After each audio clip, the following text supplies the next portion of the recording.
How many people do you know who struggle with their health? Chances are, whether they show it or not, most of the people in your life do. And chances are, you're one of them. Whether you're dealing with anxiety, depression, endometriosis, acne, eczema, autoimmune, thyroid, Lyme, brain fog, fatigue, or any other symptom or condition, you're far from alone. Living with symptoms has become the new normal. So no more guessing games.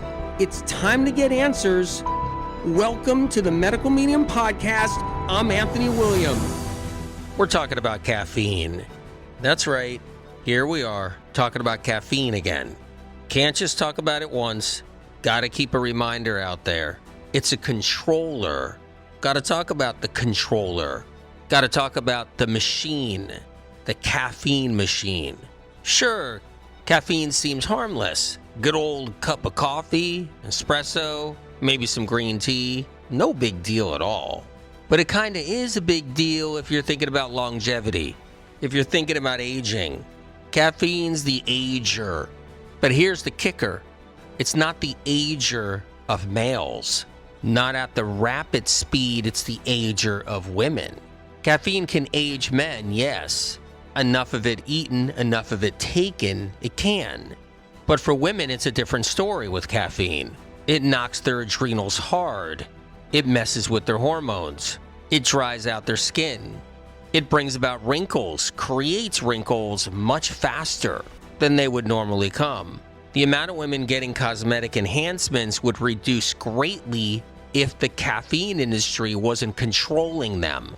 And if men consume enough caffeine in their lifetime, their faces will not just droop, they practically almost look like they're falling off.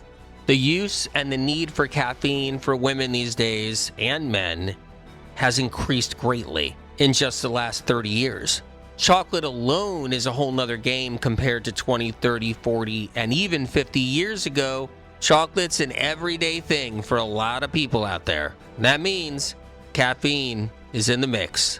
So get ready for the ride, strap yourself in. We're talking about the caffeine machine. Yeah, I love this coffee shop. I'm like totally addicted. What about you? You too? I know. Yeah. Let me just see here. What about my lips?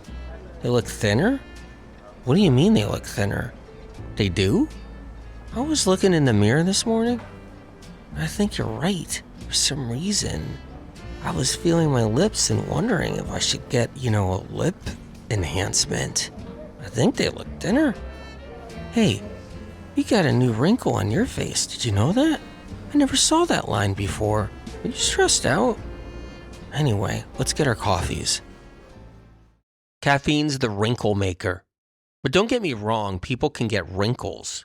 You can get wrinkles from squinting your eyes in the sun over time. You can get some wrinkles just because you're getting older. You can get some wrinkles because you're not sleeping. You can get some wrinkles because you're stressed. And you can get some wrinkles from getting just too much sun for too many times. You can get some wrinkles by not eating the best foods. And you can get some wrinkles from having too many toxins. But all in all, caffeine's a different story. And caffeine's not just the wrinkle maker, it does other things too. What people don't realize is caffeine sucks the life out of people, especially women. And it will over time fast track you to a lot of different symptoms and conditions and diseases. It may not be the cause of a disease or the cause of a condition, but it can help fast track it. Caffeine is dehydrating. In any source that you're consuming it, tends to draw fluid, precious liquid, precious water from the cells of the skin, deep in the derma. People love their skin. All you see is ads out there, moisturizers, skin tonics, skin creams, in hopes it makes the skin more supple, juicy, and less dry. People want fresh, clean, clear, good-looking skin. And at the same time they're searching for that, they're taking their daily skin destroyer, caffeine. Caffeine sucks the life out of the derma, deep within the skin. And as it removes these precious resources from the skin, water, nutrients, trace minerals, antioxidants. It kindly replaces them with something else, and that's adrenaline. Because caffeine tends to put the body into fight or flight when no other crises are happening, when there's not a crisis occurring. But this is a problem because it makes us numb to real fight or flight problems. Because we're so used to the caffeine fight or flight, we get reprogrammed, but not reprogrammed for good, reprogrammed for bad. When someone's on caffeine, they're experiencing a continued fight or flight. It's gentler than an actual crisis occurring in the moment, but yet when a crisis does occur, there can be a delayed reaction to it because of being numb. And that delayed response can make or break our survival. And that's a tricky thing because a lot of people believe they have a faster response time when they're on caffeine. And maybe they do. Maybe they do have a faster response time. They answer the phone a little faster. They take a shower a little faster. They respond to a family member or a friend a little faster. They feel like they can get some work done. They lift a little brain fog. And maybe in that moment, they can react to a crisis a little faster. But timing is everything. And that crisis might be when they're coming down off that caffeine ride for a moment, after they've been in fight or flight all morning long. They start coming down from that train before they get their next caffeine boost at some point. But boom, that's when something can happen right there. A car turns into them. They don't brake in time because you're numb. Because caffeine conditions our brain to be in fight or flight when we're on the spike, a caffeine high, which also has the potential of leading to a delay as well, because perception of time changes when we're on caffeine. And that delay isn't necessarily a delay. Instead, it's an acting too fast. It's when you jump the gun. Caffeine can make you jump the gun. And that can pose a problem as well, because caffeine ends up thinking for you. Caffeine is an addiction that gets passed down from generation to generation to generation. Moms unknowingly pass down a caffeine addiction to their babies. Pregnant women consume chocolate. It's also part of the strategy of the caffeine industry. Pregnant women are also being told to consume coffee, matcha tea, green tea, or even kombucha tea while pregnant. And the alternative medical industry promotes green tea for women, even while pregnant. Promotes cacao, kombucha, and matcha tea, doing the bidding for the caffeine industry. And maybe some women hold off caffeine, they've learned about it, and they keep caffeine away until they give birth. And then it's back to consuming caffeine while breastfeeding. The breast milk then gets filled with caffeine, and that exposes the baby to the caffeine, creating an addiction, an early addiction.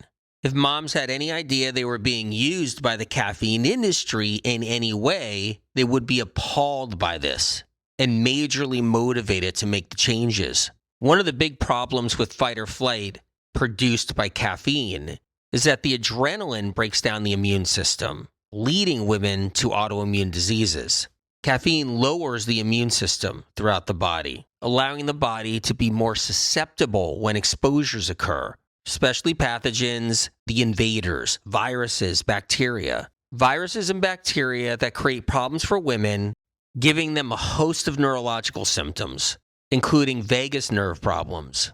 And with vagus nerves, you can get tightness of the chest, tightness of the throat, panic attacks, anxiety, strange sensations around the body, the limbs, and even hot flashes. When vagus nerves are irritated, irritable, they're affected by viral inflammation, viruses, pathogens, or even hypersensitive to adrenaline, to the point where the vagus nerves are burned out by the constant fight or flight. Vagus nerves do not like adrenaline at all. Like, for instance, when someone has a bad breakup between a friend or a family member or a boyfriend or a girlfriend, or even a separation or a divorce. It's that breakup that really triggers those vagus nerves deeply and can instigate problems with the vagus nerves for years. And how does this happen? For one, adrenaline, fight or flight, constant fight or flight. Vagus nerves hate adrenaline, not just normal adrenaline, functional adrenaline, day-to-day, foundational adrenaline, not those sources of adrenaline, Those sources of adrenaline, day-to-day adrenaline, naturally there for a reason so we can function, walk, talk, take a shower, eliminate the bowels, urinate, or any other basic function. It's through adrenaline. Vagus nerves do not mind that, but what they mind is fight or flight all the time from caffeine. So caffeine has the potential to assault vagus nerves, and mostly it falls on women, assaulting women's vagus nerves, because caffeine lowers the immune system. It weakens immune cells. And a big part of it weakening immune cells is adrenaline caused by caffeine consumption. As immune cells weaken, killer cells can't protect women or men from the bugs, from the pathogens that are being kept at bay. Because people are walking around with all kinds of different viruses, Epstein-Barr, herpes simplex 1, 2, cytomegalovirus, HHV6, HHV7, shingles, and lots of different varieties, including lots of different varieties of strep. More caffeine consumed, the immune system weakens more because of the upsurge of adrenaline, and the bugs rise up.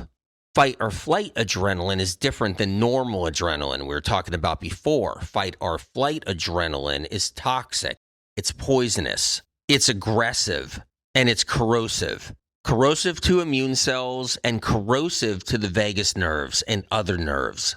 And depending on what falls on the plate of somebody in their life, how things are going, how good things are, how life is going.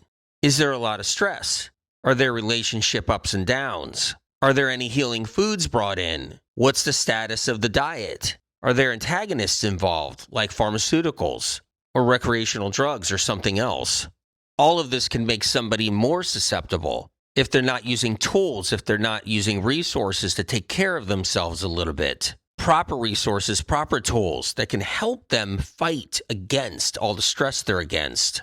Weapons to battle the effects of stress. But instead, people don't normally do that. Instead, they lean on more caffeine. So as they're going through a breakup or a problem or something stressful, they're now leaning on different forms of caffeine. Now they're on chocolate more. Now they're on coffee more. And sometimes it isn't what they're going through in the moment that's aging them that fast. It's the caffeine consumption. Somebody could have just had a problem happen in their life and they're doing more caffeine. A friend looks at them and says, "Oh my God, you look terrible." Meanwhile, the caffeine consumption is sucking the life out of them. It's sucking the youthfulness and the life out of their face. A lot of people have to continually get facials because their face is just aging faster than expected. As they're walking in to get their facial, they're actually drinking a cup of coffee, an espresso, or a green tea or a matcha tea. The effects of caffeine can show up early, too, in someone's teens, early 20s. Caffeine consumption also shrinks lips and thins out lips. The worldly environment has already created complexes for women regarding their lips. This peer pressure is pushing teenagers to get lip filler, and women in their 20s and 30s to get lip filler. Meanwhile, 10 years of caffeine consumption can reduce lip size, shrink them, thin them out even more. Almost all female models and influencers use lip filler. And almost all female models and influencers drink a lot of caffeine or consume a lot of caffeine in different ways.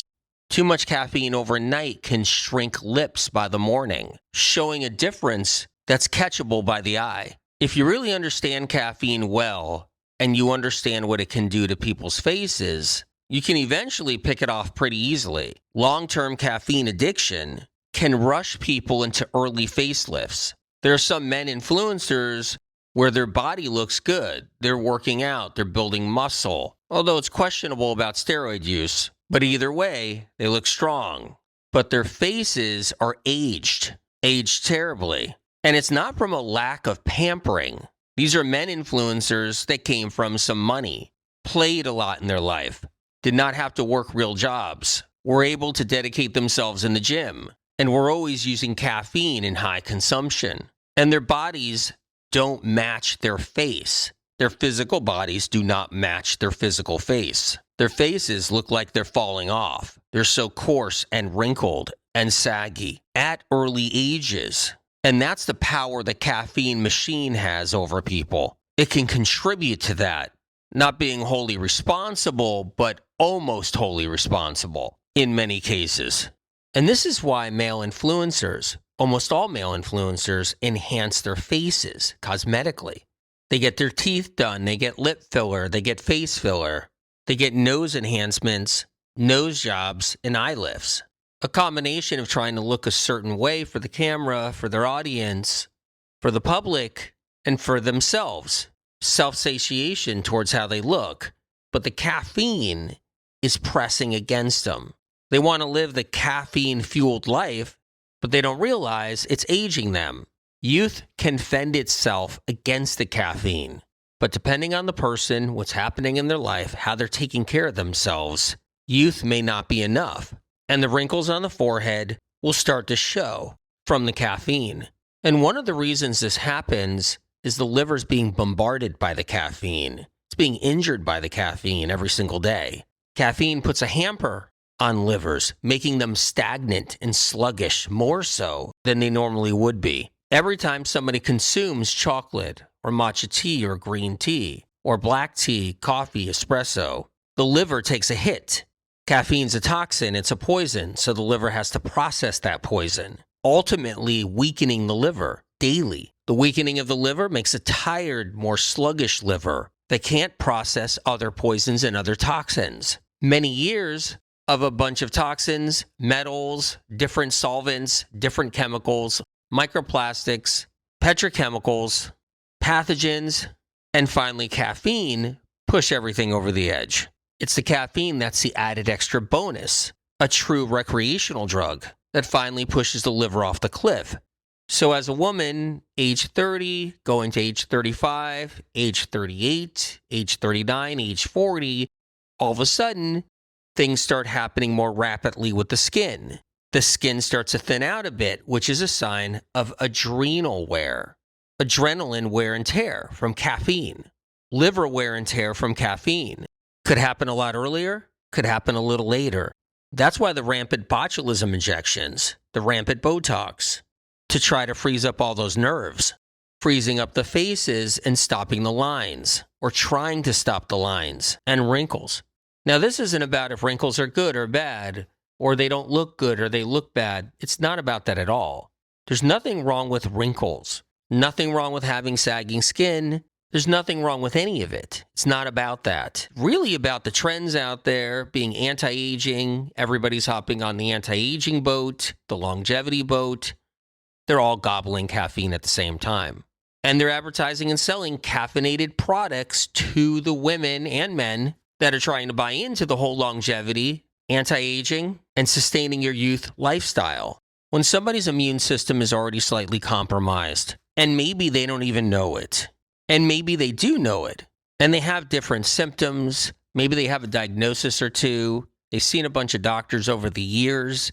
Maybe they had an autoimmune diagnosis, and they're doing caffeine periodically. Maybe not every day. Maybe it is every day. Caffeine becomes a perfect recipe for triggering a shingles attack, a shingles outbreak, herpes zoster. There's a good chance that almost every single shingles attack out there in this world, caffeine was involved to some degree. Now, caffeine's not the cause of shingles or a shingles outbreak or shingles infection. It's not the cause, but it's a great trigger. If somebody's immune system is already challenged, it's already compromised, they got a lot of heavy metals in their system, other toxins, maybe they hit an emotional bump somewhere, a speed bump that was emotional along the way. Maybe they had a hardship of some kind. Their immune system is already down and out. They're already struggling. And then one day, right as the shingles wants to break out, but it's being held back pretty good by the immune system, caffeine goes in there and breaks the camel's back. It was that one more thing. The caffeine caused the fight or flight one last time. The immune system couldn't take it. It couldn't hold the ship together. And then boom, the shingles ignited. And now the person has a shingles outbreak. Or worse yet, a shingles outbreak they don't even know they have. Symptoms of pain, all kinds of different symptoms of suffering, neurological problems, pain everywhere, but no sign of a rash because it's a non-rashing shingles. Original published medical medium information about non-rashing shingles varieties that was then taken by science later, poached. And caffeine was that bullet that last straw, that bomb, that final trigger that has led so many into shingles agony throughout the years. Because caffeine's not an immune system builder, it's an immune system breaker and a youthfulness taker. It's the wrinkle maker and the lip shrinker and the liver forsaker. Now, there's no judgment about consuming caffeine because we're in a world where people feel sick.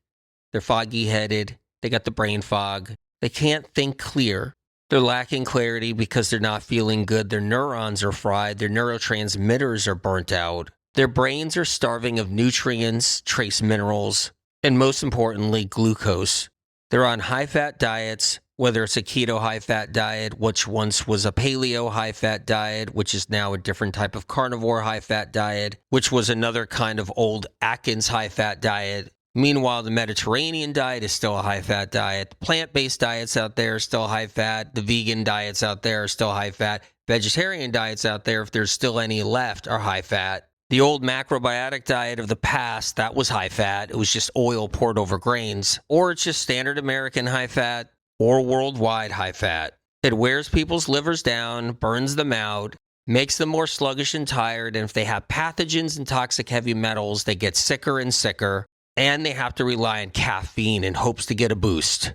There's no judgment about it. People can't function. That's really what it is. And they need that caffeine. They need that drug. They have to think on their feet. They have to stand on their feet. They're using their own adrenaline. They're using a drug to produce that adrenaline. They're trying to function. It's not easy. A lot of people have a hard time just getting through a day. They're living with fatigue, chronic fatigue. They're tired. They're overworked. They're burnt out. They have viral infections. They struggle with bacterial infections. They got toxic heavy metals in their livers and in their brains. They got various toxins and exposures floating around their bloodstream. And they can barely function without their coffee. They can barely function without their chocolate hits, without their cacao, matcha tea, green tea, energy drinks, and other forms of caffeine, including their anti-anxieties and anti-depression meds that have caffeine in them as well. It's not easy out there. And I don't lose respect for someone just because they're using caffeine. I just know there's a reason why they're doing it. Whatever that reason is, I know there's a reason. One of the ridiculous big mistakes in skincare products is having caffeine added. You see this more and more out there. Here you have skincare companies trying to help people with their skin, trying to make it more youthful, make it more juicy, make it more clear, but they add caffeine, and caffeine touching the skin is devastating to the skin. Eventually, the use of caffeine on the skin, like on the face, will cause a problem with the skin and give a leather-like atmosphere down the road, fast-tracking somebody into eventually an early facelift. Now, the skin, our largest organ, tends to replace skin cells, tends to renew them. But the damage isn't really done on the surface. The caffeine soaks into the facial skin, into the cells, finds a way deep into the skin and roots itself into the derma. And that's where it starts to dehydrate. This chronic dehydration of the derma creates a problem for the surface of the skin eventually. And over time, you get that dry cracking, that desert look, which could lead to an early leather look. Caffeine should never be applied to the face in any way, or to the skin on any level. But caffeine is an ingredient now that's in things, even when it's not disclosed.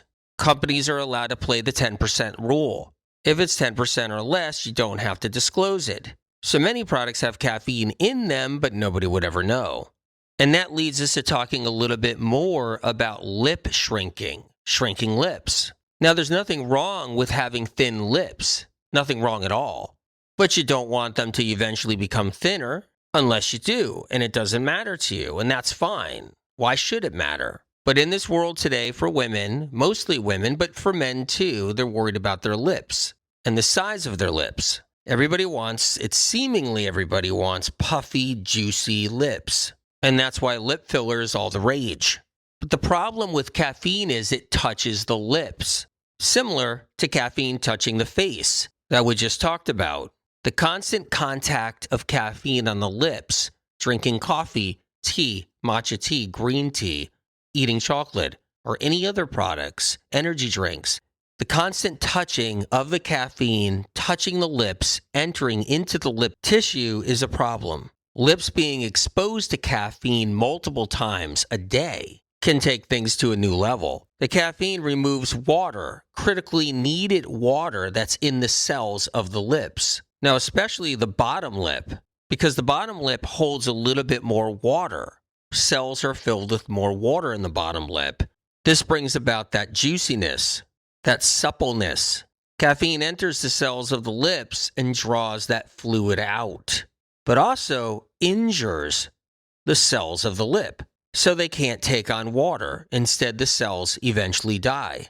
New cells the body creates get injured by the caffeine again before they mature. Brand new healthy cells in the lips can't mature fast enough before they're injured again by the caffeine.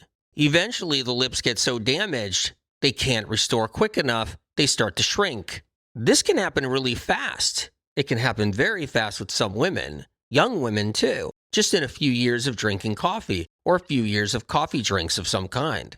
As the years go by, you can get something called smoker's mouth, just from caffeine touching the lips and around the mouth. Smoker's mouth is from people who are inhaling cigarette smoke. They're puffing on cigarettes their whole life. Their mouth is in a position of sucking on the cigarette butt. All the smoke infiltrates all the cells around the mouth, inside the mouth, the lips, and so forth, fast-tracking wrinkles and shaping the mouth a certain way, including reducing lip size. But smoker's mouth isn't really only because of smoking. Smoker's mouth is the caffeine from the coffee drinking, from the black tea, from the coffee drinks. Almost all smokers of the past and smokers now of today drink coffee, consume caffeine, or consume any kind of caffeine beverage, including electric cigarette smokers. They have caffeine addictions as well. So smoker's mouth isn't really because of smoking so much. Smoker's mouth is from drinking coffee or getting caffeine in the mouth around the lips for years and shrinking the lips and creating lines around the mouth quicker than they should be there, mostly caused by good old caffeine touching the mouth and lips. Shrinking lips is really common because of that caffeine. That's why when women get older, and men too, their lips aren't getting more puffy. They're not getting more juicy.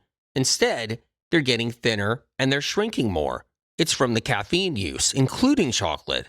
As people are getting older, they're not saying, oh, my lips look better and better. I'll never need an enhancement. I'll never want an enhancement. Oh, look, 10 years later, my lips are even more juicy and great looking. It's the opposite. People don't like how their lips look. And we can thank caffeine for helping that process along. One of the more difficult and sad parts of caffeine addictions is a difficult childbirth. A strong childbirth depends on strong adrenals, and caffeine consumption weakens the adrenals, especially in women. Women need their adrenals strong, rock solid when it comes down to birthing a child.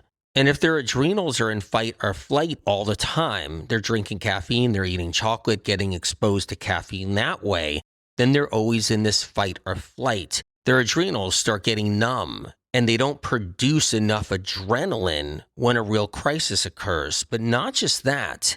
If they're always in fight or flight because of adrenaline being produced by caffeine, then they weaken in general. And then there isn't enough adrenaline in the adrenals for childbirth. Adrenals need a certain storage bank, and they also need the ability for high production when needed in a crisis, like when birthing a child. If adrenals have been beaten down by life or beaten down by events or struggles, there's already a susceptibility. Then the caffeine use takes it to the next level. And this is how pregnant women find the strength to push a baby out of the uterus and vaginal canal. It's through the use of adrenaline. That push takes large amounts of adrenaline to keep muscle strong and nerve strong. And the adrenaline delivers messages to the brain so the brain can activate every single nerve within every single muscle to gain the strength to propel the baby out. So weakened adrenals that are always being used by caffeine, always being triggered by caffeine, can be a problem. They may not have that strength needed. So the pregnancy could have been more difficult because of this. There are precious reserves in the adrenals that are specifically for childbirth. Many women end up getting C-sections because their adrenals simply cannot produce the adrenaline needed to enter into the nerves, muscle, and brain to get the push to occur, or to give the woman enough strength to give that push needed. And caffeine is a diuretic. It's not just what the caffeine is in that's a diuretic. Whether caffeine is in kombucha tea or cacao, it's a diuretic. Whether caffeine's in a soda or a soft drink, it's still a diuretic. And not all diuretics are the same. There are diuretics that are not caffeine naturally in plants that expel non-useful, unproductive fluid from areas such as the lymphatic system, so it becomes medicinal. These same naturally derived diuretics expel poisons and toxins and fluid from the liver and kidneys, or even the intestinal tract. Caffeine doesn't do that. It doesn't have any of that ability. Caffeine doesn't expel fluid that's not useful from the body. Caffeine dehydrates our cells, expelling their useful fluids and disrupting cells. So caffeine pushes out the good stuff, and it keeps the toxin and poison in the body. But the body freaks out when caffeine enters it and does everything it can to expel the caffeine itself. And in doing so, it's also accidentally expelling trace minerals, macrominerals, nutrients, vitamins, because caffeine's a poison. And it's destroying pockets of hydration that have these nutrients and trace minerals in there. It's sucking them out. And at the same time, the body sees it as a poison. Caffeine is an actual toxin to the body. So the body does everything it can to try to get that toxin out, to get the caffeine out. And during that process, out goes all the good. Trace minerals, once again, macrominerals, nutrients, vitamins, all get shoved out to try to get the toxin and the poison out. And then because it is a toxin and a poison, the withdrawal comes. And that withdrawal is the antioxidant destroyer. That's where we lose a lot of antioxidants. It's through that withdrawal process, that poison coming out of the body. It burns up antioxidants, helping to de-age you or helping to stop you from oxidizing. They all go out the window. And they go out the window every single day. You drink that caffeine or you consume that caffeine in any form, and there it goes again. The withdrawal hits. It hits on a daily basis. Caffeine dehydrates brain cells and it ages us faster. If you want to find out more about caffeine, check out the book Brain Saver by Medical Medium. And if you're struggling with a symptom or condition and you've been through a lot with your health, you may want to look into the Medical Medium book series. Millions around the world have healed. They've gotten their lives back using the Medical Medium tools and the Medical Medium protocols. Ask your doctor what's right for you.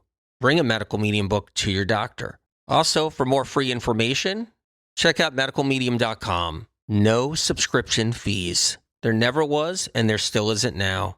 It's loaded with free information on that website, medicalmedium.com. But information that's healing, life-changing, life-altering.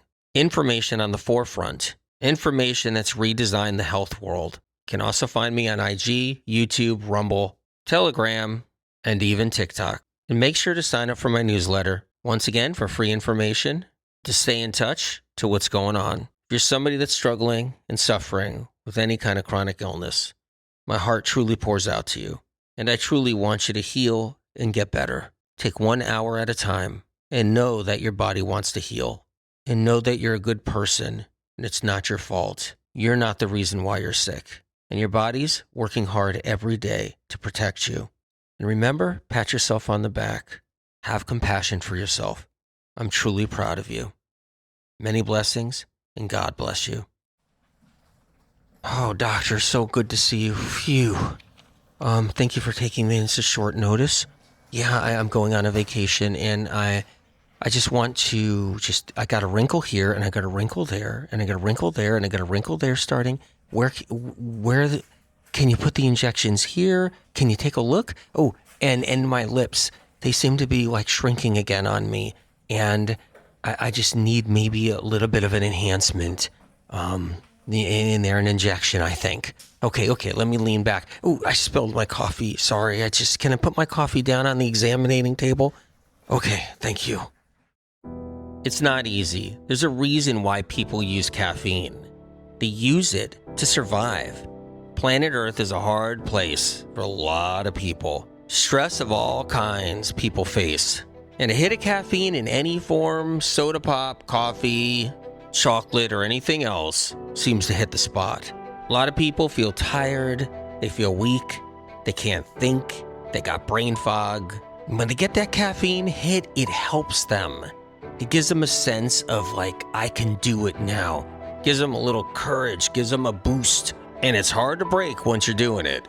You're doing it for years, oh, is that a tough one to come off of? But by no means am I judging anybody, and they shouldn't be judged. And you might be someone that's using caffeine in some form, maybe it's chocolate, and it helps to brighten up your day and get you through. I understand, I really do. But the promotion of it out there, it's nauseating. It's actually sickening. The system is geared to put people on caffeine one way or another. The caffeine machine takes no hostages, it holds no prisoners, it shoots to kill. It just does. Caffeine industry wants babies hooked on caffeine, and they are. Wants children hooked on caffeine, and they are. It wants young moms hooked on caffeine, and it wants everybody, including animals, to be hooked on caffeine. Yes, including animals. Caffeine finds its way in pet foods. But should we care? Yeah, we should care. But it's hard to get a lot of people to care because guess what? They're hooked on caffeine. And just like any vice, you can't mess with it. You're gonna piss somebody off, and they're gonna look at you, and they're gonna be like, you party pooper, you fun spoiler, leave me alone with my caffeine. And the sad part is, people, they want to be free. They want their health freedom. They don't want something going wrong with their health. They want to feel good. They want happiness. They don't want to be a prisoner. They don't want to be a slave to caffeine. There's a way out. There's a way to heal.